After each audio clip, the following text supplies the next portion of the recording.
Alright, in this video, we're doing L'Hopital's rule.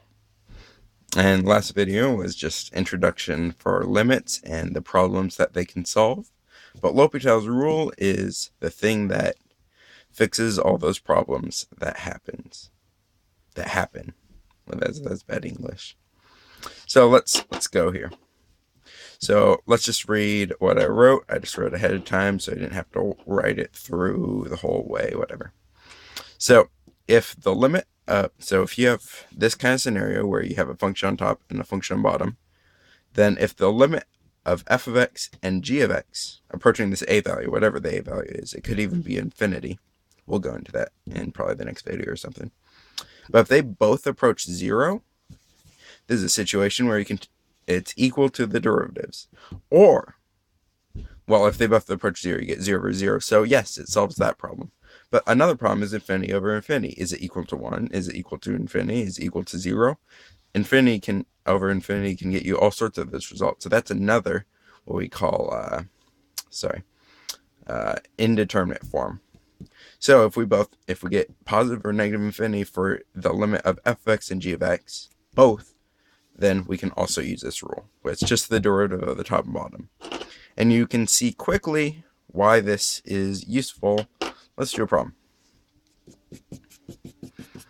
Alright. I don't really come up with these until I start doing the video. So, bear with me here. Let's say as x approaches 0 of x squared plus 2 2x, sure, over, let's see here, I just need to set something up that will create a problem. So x plus 2 squared minus 4. Alright, there we go. I think that should do it. So if you plug in 0 on the top, you get 0 plus 0, so 0 on top. And on bottom, you'll get, plug in that, you get 2 squared minus 4, so 2 squared is 4, 4 minus 4 is 0. So yeah, I just create a problem. Now we could solve this algebraically, that'd be okay. In fact, it might simplify perfectly, but let's pretend, no, we're not pretending here. Let's just use L'Hopital's rule.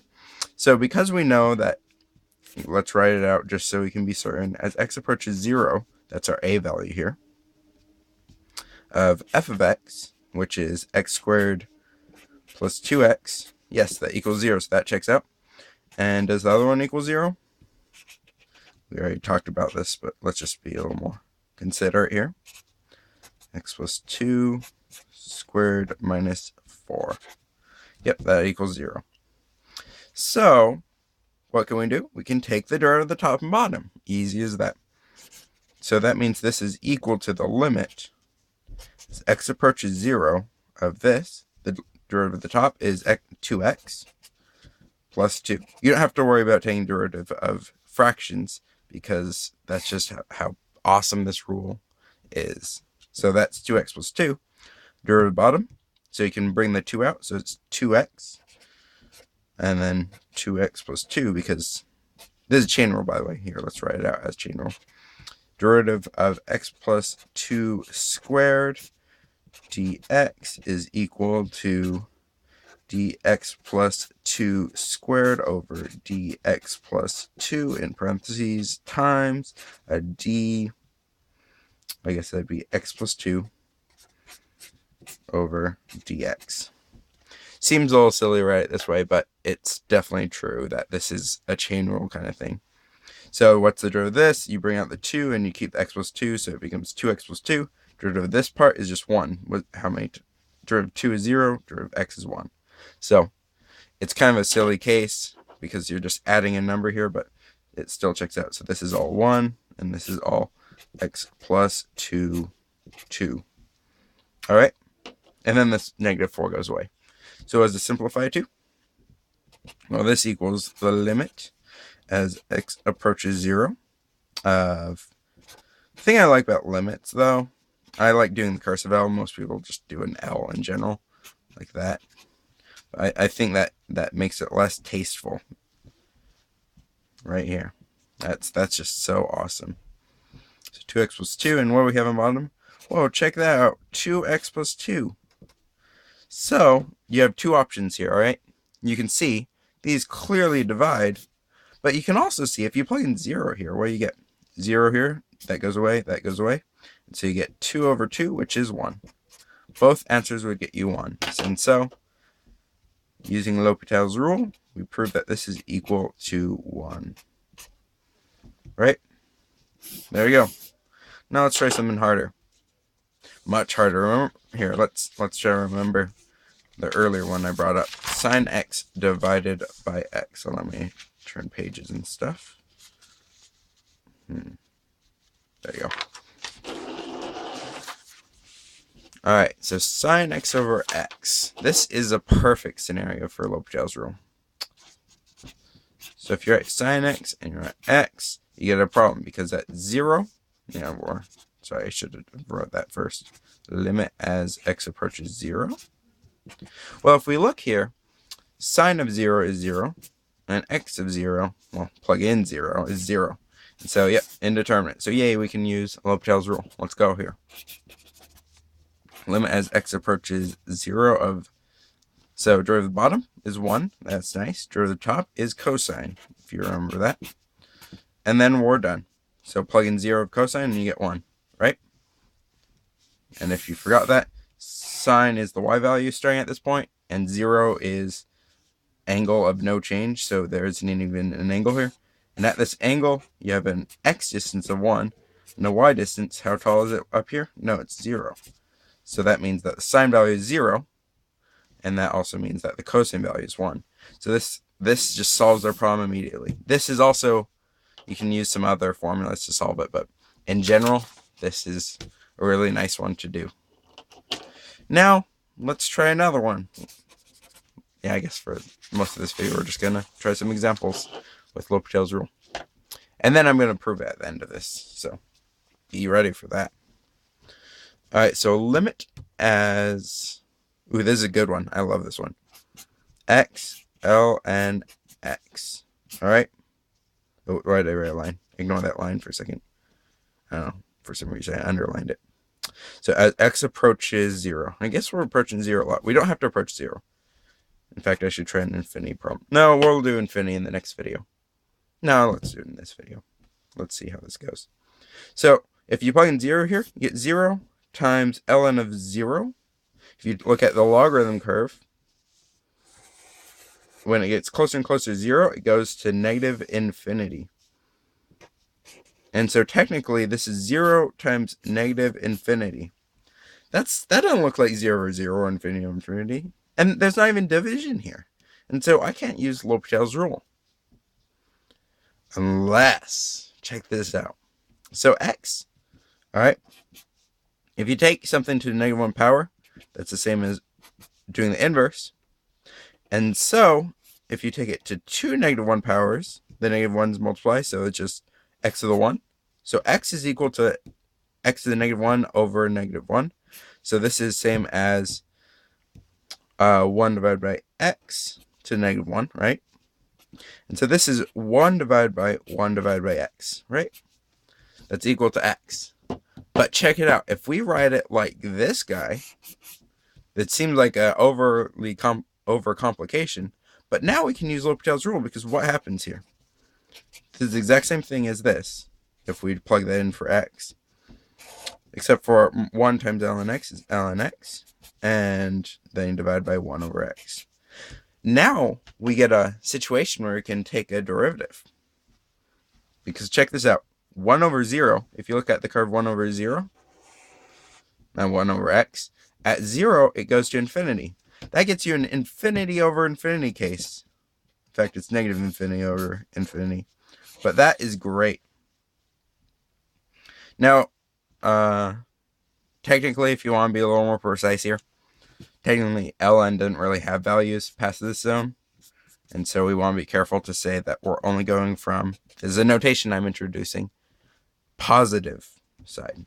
Because you're going from the positives to the negatives in a sense. Now, sometimes you could say from the positive side, if you're at still at positive values, this would be the negative side, this would be positive side of a limit. But we're only caring about the positive side of this limit. I just need to point that out. With sine, you can approach from both sides, so it's perfectly fine. But with this, it's not really, because ln doesn't really work on this side. So we want to be careful to say that plus. Either way, our conclusion, we can use L'Hopital's rule. And this actually is pretty nice. So what's the derivative of the top? Pretend I didn't write an equal sign next to that. Derivative of the top is easy. That's 1 over x. That's why I like it so much. It's just ln of x, as complicated as it is and as a solution it gives. That's a weird way to put it. It's an easy derivative to take. So as x approaches 0 from the positive direction from this side. And 1 divided by x, what's the derivative of that? That is negative 1 over x squared. I think we've done that before. If you're confused, you review your power rule. So 1 over x can be rewritten. Let's just rewrite that piece. So this is 1 over x times negative 1 over x squared, or times negative x squared, because it's 1 over x squared, and that negative is still there. So this is the same as that, limit as x approaches 0 from positive direction. So then if you simplify that, man, I'm awful at using space here. Let's do it up here. Then you have a limit as, positive direction, limit as x approaches 0 from positive direction. You have 1 over x and negative x squared. That's x squared, negative x squared over x, which simplifies. That's equal to the limit as x approaches 0 from positive direction of the x's divide, and you get negative x, right? And yeah, that gets rid of one of the powers. And what else? I don't know. Let's plug in 0. See if we can. 0, negative 0 is just a 0. We're done. So that means if you're to graph this curve, it hits 0, even though that point doesn't really exist on either equation. I mean, it exists on the x curve, but still, I find this very, in a sense, intriguing that you can do that with math. And so it's going to be positive values multiplied by negative values. So it's going to look something like this, or something or other. Then multiply by 0. That's positive f is 20. So I'm guessing that's what the curve looks like. I could verify that, but that's not what we're doing this video for. This is just to find those points that don't exist through limits. And saying they don't exist is what calculus is all about. It's like, well, they do exist. Let's not forget them. You know? We don't want limits to. Yeah. So as awesome, I was going to say beautiful, but it is kind of a beautiful formula, but beautifully simple, if anything. But why does it work? Why is limit as, let's just write the rule in fast, f of x over g of x? Why is that equal to the limit of x approaches a of f prime of x, the derivative of x, and g prime of x, the derivative of g? Why does that work? Well, remember those two key things on the side? We have to say that f of x approaches 0 or infinity, positive or negative, and that f of x approaches 0 or infinity. They have to do them at the same time, though. So when you divide, that's g of x. So when you divide, you get a problem. So why? So before we begin, let's just state, I want to simplify this proof that we have to do. So if we prove that this is true when these both approach 0, let's just assume that for a second. That this is true if they both approach 0. Then what else does it tell? What else does that tell us about infinity? Does that tell us anything about infinity? Well, it should, because f of x is the same as 1 over f of x, right? We're using that same trick as before. And g of x is the same as 1 over g of x. So if you simplify that, then it becomes a limit as x approaches 0 of that f of x goes on bottom as 1 over f of x, my bad. And this g of x goes on top as 1 over g of x. And if g of x approaches 0 here, then it's going to be positive or negative infinity, right? If you divide by 0, it goes to infinity. Could go like this as well, right? It goes to either. And there's also both sides, so it could be positive or negative infinity. And so you have to consider all the behavior that could happen at 0 when you divide by it. And if you divide this by 0, then it also goes to infinity. So if you look, 0 over 0 is actually the same thing in a sense as positive or negative infinity over positive or negative infinity. And so that we know that works. So now we just have to justify this. Let's just do it on one other page. Man, I've been wasting paper in this video. We're already on the 4th sheet. Alright, so now we know we just have to prove that 0 has to approach. That they both have to approach 0, I mean. And so, let's do that. So, let's rewrite our rule. X approaches a of f of x and g of x. Alright. So we're going to use the derivative definition. Alright. So we're going to say, is this equal to x approaches a of f prime of x? We're implying that it has to be 0. The limit of the top and bottom. So derivative definition. There are 2 definitions. One I don't think I showed you, but it should be intuitive. So as x approaches 0 change in x. Yeah, let's use change of x definition.